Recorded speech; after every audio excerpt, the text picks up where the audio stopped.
So it's just after 4 on Sunday before Thanksgiving, and we're up in Canyonville, and we're in full gear. You might not be able to hear it, but a big tom, it sounds like, just gobbled and called. And so we're here along this fence line. We think he's going to actually jump, and we might get a good shot at him. So we'll see. The big tom is walking out. You'll see what happens soon, but before you take aim, a lot more goes into hunting. One of the biggest things you need is a good pair of binoculars. You want to see the turkeys before they see you. Hours spent preparing gear, Benelli shotgun, tracking, and waiting. Having never hunted before, I teamed up with Mike Ayers. a little on the large side. All right, it'll work. Ayers started hunting with his father 50 years ago and has passed the sustainable sport on to his children. In our family, we've got a tradition of eating wild turkey. You know, if you're going to eat a turkey, like I said, it's much more meaningful to get a wild turkey.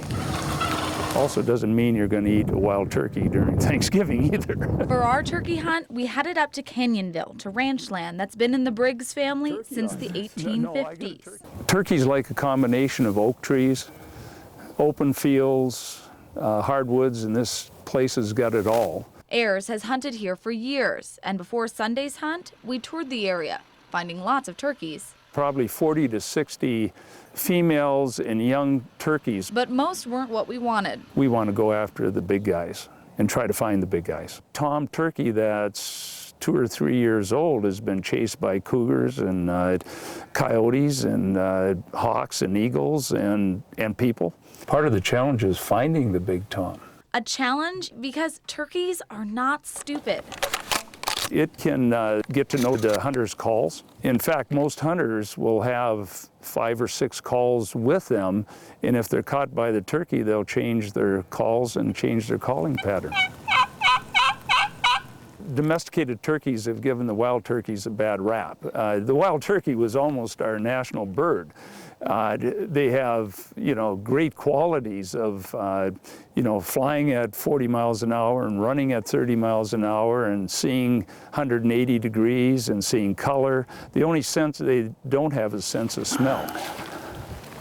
Once we found our spot and I set up the decoy, those big toms we were waiting for showed up.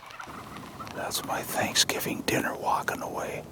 They didn't get close, and they didn't stay long. About the worst conditions for turkey. And Ayers couldn't take a clean shot, so he didn't. The local Indians have a word for what just happened to us. Vegetarian.